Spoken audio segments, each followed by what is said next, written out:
So nag-test nga tayo at makikita nyo nga po dyan na naglagay rin tayo ng time para hindi madaya. Grabe mi, sobrang na-amaze ako dito sa diaper na Hanmac. Japan quality siya. Ako kasi kapag naghahanap ng diaper, mapili talaga ako at ang unang tinitignan ko yung nipis niya.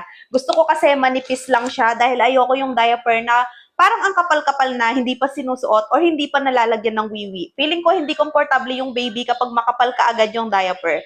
At the same time, tinitingnan ko kung cloth-like siya, hindi magaspang at malambot yung kanyang pagkaka-diaper.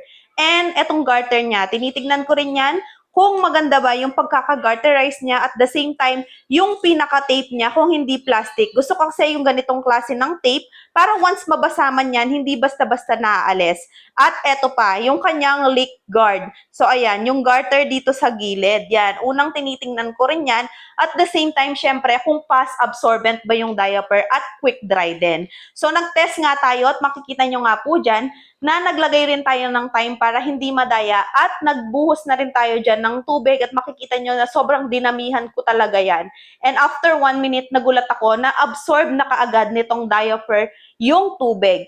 And nung tinest ko nga po siya ng tissue, makikita nyo, di ba, ang bilis niya ring nag-dry dahil hindi nabasa yung tissue at tinest ko na rin yung kanyang leak guard. Kung meron bang tumagos na tubig, wala rin. Sobrang dry pa rin. And then, tinignan ko rin yung outer niya kung nagmo-moist ba. Hindi rin po siya nagmo-moist. Diba? Grabe. Sobrang na-amaze ako sa quality nitong Hanmac diaper na to. So, kung naghahanap kayo ng diaper na maganda yung quality, yet affordable at hindi mabigat sa bulsa, try nyo to. Nasa yellow basket natin. Pili na lang din kayo ng size.